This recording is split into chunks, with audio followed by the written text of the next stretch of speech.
Hello, I'm the Dark Master, and welcome back to The Tale of the Trilobites. In today's installment, we shall be continuing the coverage of the 11 orders of Trilobites. This time, we'll be discussing the second oldest order, the Ptychopariida. If you'd like to learn about the oldest order of trilobites, you can watch the previous installment of this video series. I've also done videos explaining the terminology often seen in discussions of trilobites, as well as where exactly they fit on the tree of life and what they are. So also feel free to check those previous ones out if you'd like to learn more about this amazing group of animals. Back on topic of this video, however, the Ptychopariida are a very controversial group for reasons I will get to shortly. And I hope to cover their ecology, diversity of members, their final fate, and their evolutionary relationship to other trilobites. But to answer that question, we're going to have to take a short trip to the local landfill.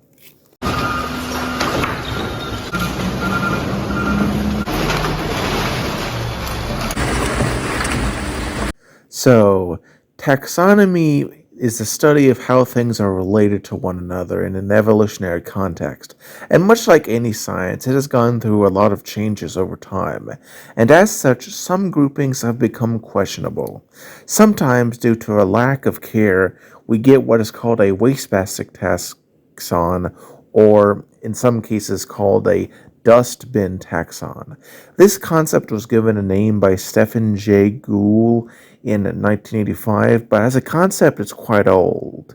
Examples of living groups that were formerly part of the wastebasket taxon concept included protists, or how elephants, hippos, and rhinos were in the formerly considered a group called Pachydermata, before it was realized that these three animals were not particularly closely related to each other. It can range from a whole order to something as small as a single genus. In some cases, these wastebaskets can be fixed, such as with Carnosauria, which used to include every large theropod until it was reduced down to a single group that is related to Allosaurus. There was Megalosaurus, one of the first dinosaurs ever discovered, and Ornithomimus. Others are completely discarded, like creodonts and condylars. It honestly seems rather arbitrary, and I think it depends entirely on the whims of the scientists who happen to be revising these groups, which is a little annoying. And you might be asking what any of this has to do with trilobites. Well, sadly, the Ptychopariida are one such case of a wastebasket taxon. Indeed, it may well be the largest wastebasket that is still in existence. Initially created by Henry Hurd Swimmerton, a noted British geologist and paleontologist in 1915. And to be completely fair, it did have some fairly okay diagnostic characteristics for the time, including a small pygidia or tail segment, a large body thorax, and unique facial structures. However, it then swiftly basically became a place for future, more lazy paleontologists to just dump any Cambrian trilobite that didn't fit neatly into the other orders that were around at the time. Worse, it turned out that some of the initial anatomy features that were used to, initially base this group upon may in fact have been the result of convergences in evolution. In the end, even with the rise of high-quality cladistic studies in the late 1970s, scientists that did manage to separate, some of the better understood subgroups, which became their own orders, including Asaphida, Protida, Harpida, and Trinucleata. Those that, remained in the group have been in some cases just left there, sort of arranged alphabetically instead of taxonomically. Indeed, the remaining groups are such a, state of disrepair that there has been a call for the order Ptychopariida to be completely abandoned. But I disagree with this. First, obviously, it would make this video out of date, but on a more serious note, there does indeed seem to be a valid order, including the genus Ptychopariida and its relatives, that are their own group And so I think a get rid of that name would be just harmful to them. And honestly, it's a good name and can really help a lot of scientific communication to have a group with that name. Regardless, for the sake of this video, I will be treating them as an order, as currently recognized at the time of making this video. Please understand that compared to the other orders I will be covering in this video series, it will likely be this one that changes the most and gets revisions in the future. And if it becomes significant enough, I may well do an additional update to this video series, but don't count on that for quite some time. But now, let us go on to the diagnostic traits of how one can identify this group if you happen to stumble upon them.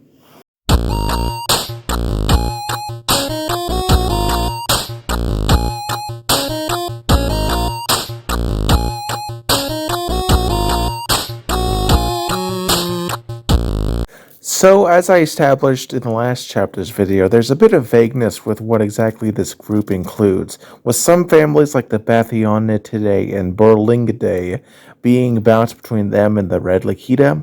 But despite this, there are several traits that can help you identify them. First, in general, they tend to have a relatively large head slash cephalon, which gently folding, tapering glabella and 3 pairs of narrow parallel furrows with a natant hypostome. In terms of the body slash thorax, it's generally large with more than 8 segments, and they usually have a small pygidium or tail segment. Though it should be stressed that this is a general outline, and more than really any other trilobite group I've discussed, there are many specialized, highly modified offshoots. So, more than any other trilobite group I've discussed, please ask your local museum if you happen to find a trilobite, and they can really help you figure out what exactly it is. Now that we've discussed how to recognize this group, let us now discuss the diversity found within the group itself. And there's a lot.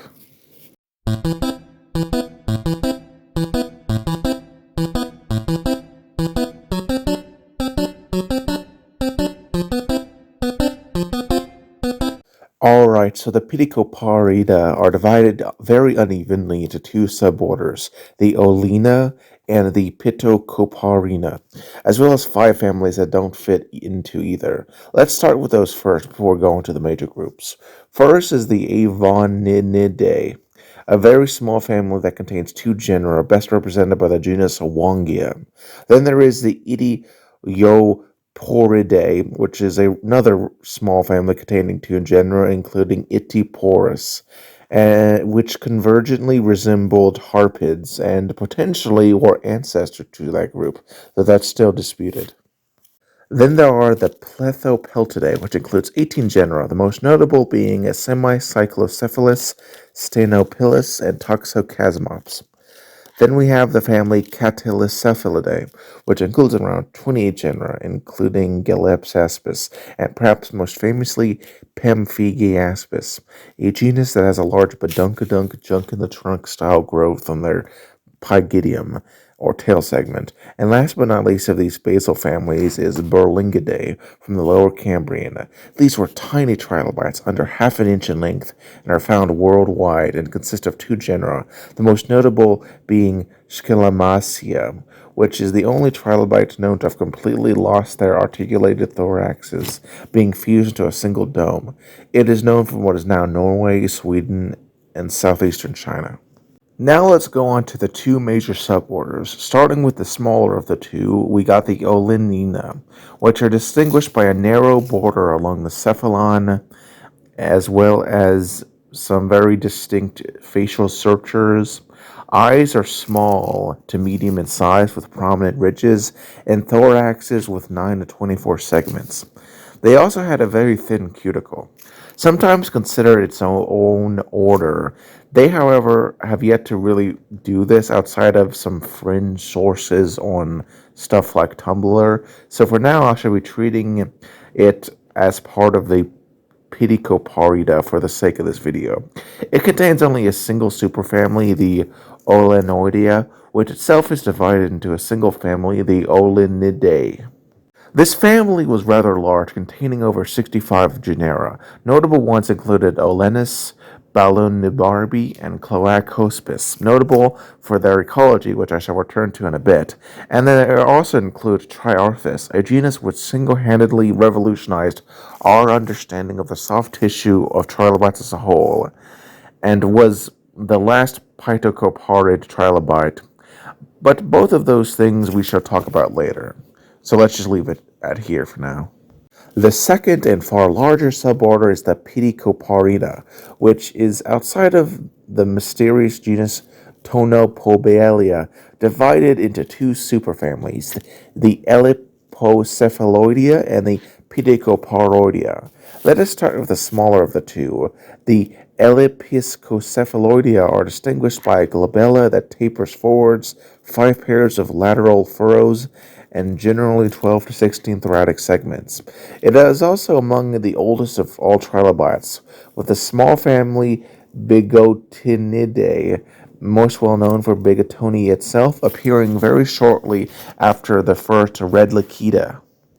Agrolidae is a decently sized family with over 30 genera, most well known for the genus Litacavcaspis.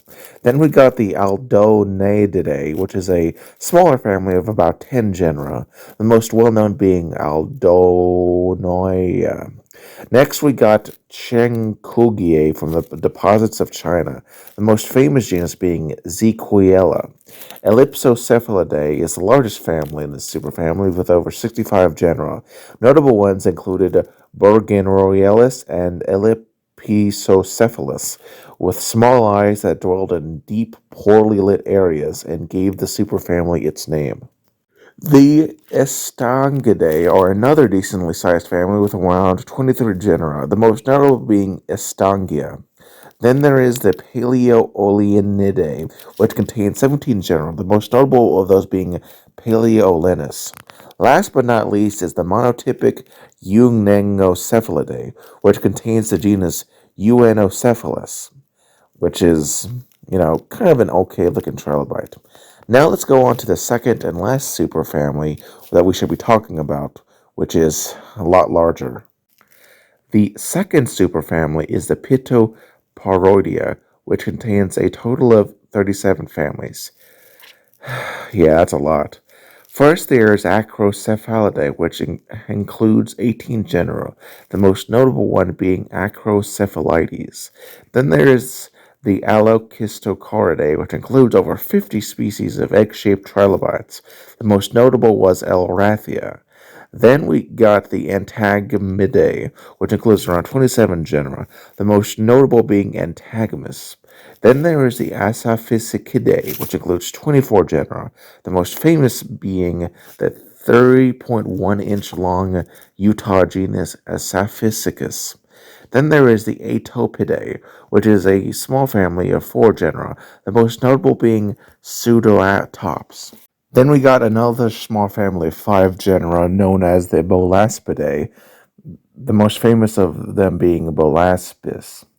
The Cedaridae is another small family of about 7 genera, the most notable of them being the oval-shaped Cedaria. Changshanidae is another medium-sized family of 12 genera, mostly known from China, the most notable of them being the blind Mnemonia. Then there is the Cocephalinidae, another small-sized family of about 9 genera, the most notable being the genus Conocephaly, which is unusual in that it represents one of the few examples of a secondary eyesight, where eyes evolved from a lineage that lost them previously.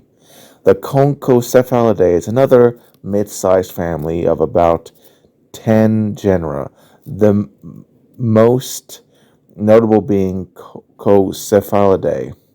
The monotypic Ignotographidae contains only the genus Ignotographigia, which I sadly can't find any images of on the internet, so I'm real sorry about that. Then there is the Crepicephalidae, which includes around 22 genera, the most notable being Dicephalacephalace.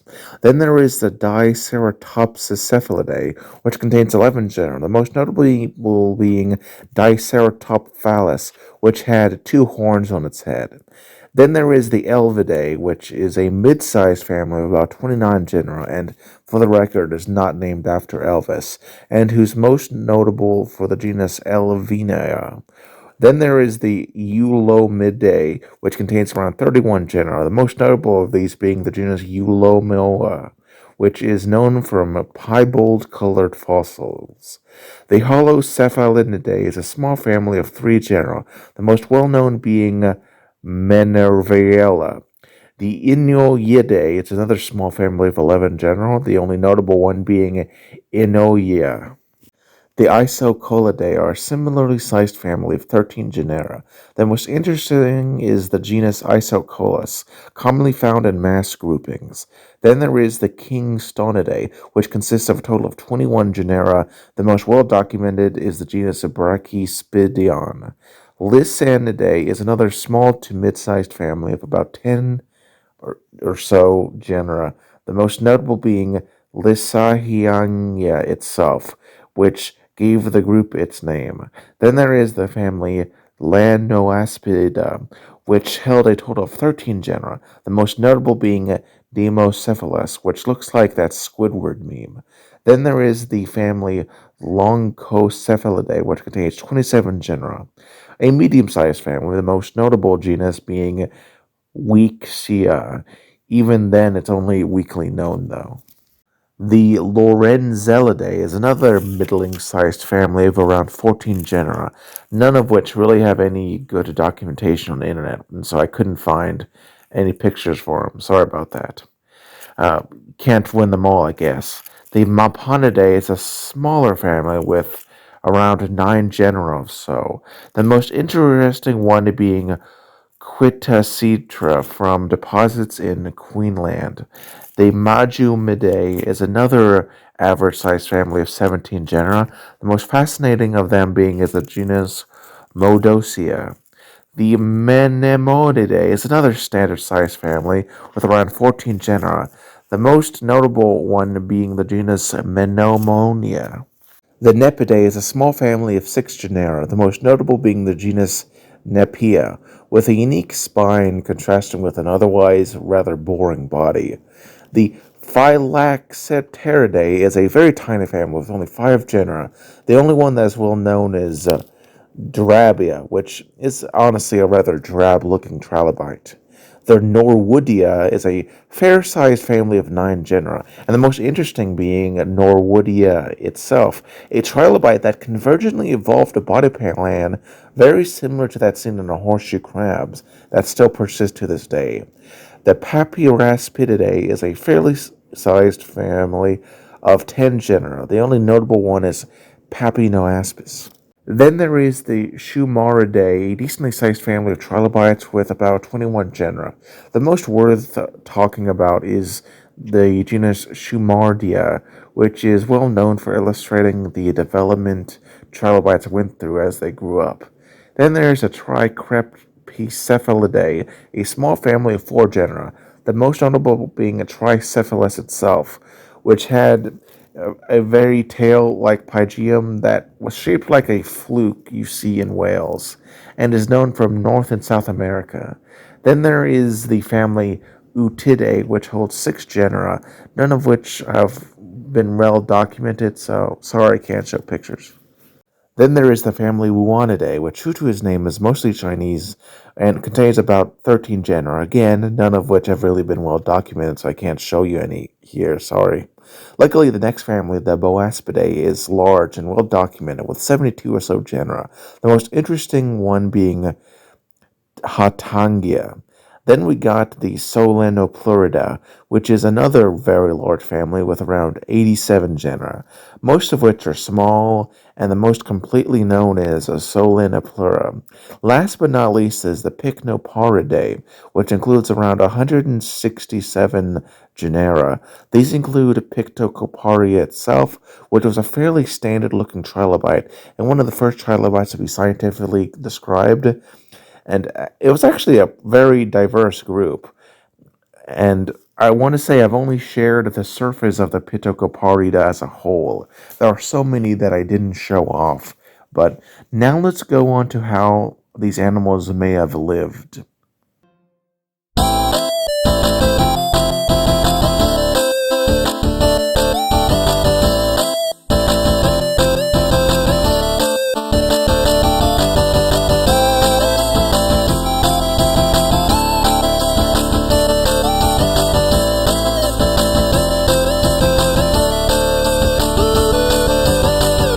Alright, so Pictoporidia had a wide variety of niches to fit their wide diversity.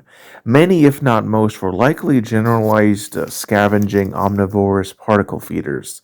These were likely near the bottom of the food chain, as indicated by their huge number and anatomy, filling a niche akin to modern crabs and isopods and serving as an important food source for nautiloids and eurypterids.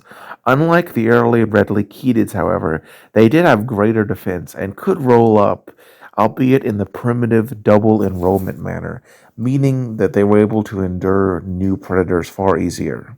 Some deep sea species and those that lived in muddy environments lost their eyes, though interestingly one genera regained their eyes, which is a very rare phenomenon in the natural world. But perhaps the most unique ecology seen in the Ptychopariida are those found in the suborder Olenina. These trilobites are known from sediments that were deep in the ocean, high in sulfur compounds, and are considered to have been nearly anoxic or lacking in oxygen. Given this context, as well as their wide, numerous thoracic segments and a very small, reduced hypostome, which is part of the mouth, meaning that they weren't using their mouth to process a lot of food, has led to many scientists hypothesizing that they lived in a symbiotic relationship with sulfur eating bacteria that lived on their large gills. Now, I know that sounds very far fetched, but there are actually modern crustaceans that do the same thing today around deep sea vents, like the famous Yeti crab. Genera that are believed to have done this include Wujingasia, Balinabarbi, and Cloacaspis. I'd also like to shout out the genus Triarthus. This trilobite, more than any other, has revolutionized our understanding of soft tissue in trilobites, with many specimens having their soft tissue preserved in iron pyrite that shows us their antenna, walking legs, gills, and eggs, which seem to have been held by females like how modern roly-polies do until they were ready to be released. We even got their digestive systems, which are very unusual. However, unlike other trilobites found with soft tissue like Olenoides, these guys seem to have lacked cerci.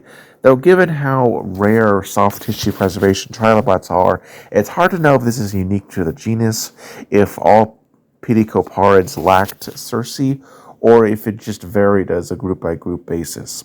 Now that we've covered their ecology, let us discuss what exactly happened to these guys and why they are important.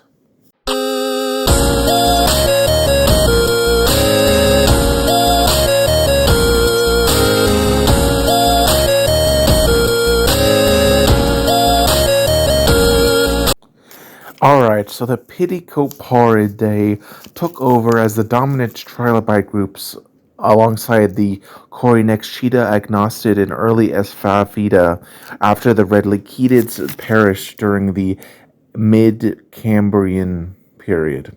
They did fairly well for a time, but the Cambrian extinction, also called the Cambrian Ordovician extinction event, did heavily impact them. While not one of the big five extinction events, this did eliminate a large number of shallow shelf animals like brachiopods and conodonts via anoxic events and changes in sea level that led to a rapid increase in hydrogen sulfide concentrations. Now, all trilobite groups were impacted by this event, but the Ptychoparida specifically adapted to low oxygenic conditions by evolving a symbiosis with certain bacteria, as described earlier. This allowed them to have monopoly on such areas and such a niche, while other more generalized groups like the Assaspids simply had to endure the hard times. Sadly, specialization is a double-edged sword, as while it did give this group the ability to thrive in these environments, they were also unable to regain many of the more generalized niches in shallow water over the course of the Ordovician, which were taken by groups like the Protida, the Phancopida, the Lichida, the Odontoplurida, and the Saphida. Even deep-sea environments that weren't anoxic saw new competition in the form of the Trinucleata and Harpida. Especially in non-anoxic regions, they simply couldn't do well. Eventually, they were reduced to a single genus, Triarthus, and they were already on their last legs before the end Ordovician mass extinction that killed 85% of all life occurred. In such a context, it's clear this group went extinct due to the rapid changes in environmental context due to the glacialization and then global warming that happened at the end Ordovician.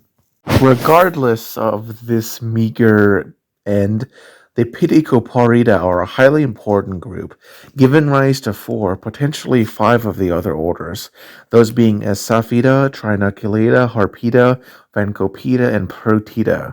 While yes, they are in need of some dire revisions, and may sadly be abolished in the future, as bad as that may be, I hope that I have illustrated what is so fascinating about this order of trilobites.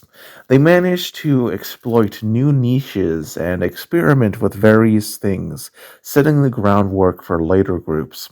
Anyway, I'm the Dark Master. If you like this video, like it, but if you love it, consider subscribing. And next time, we shall be going on to the second most, if not even more, controversial order, the Agnostida. Take care and have a wonderful day.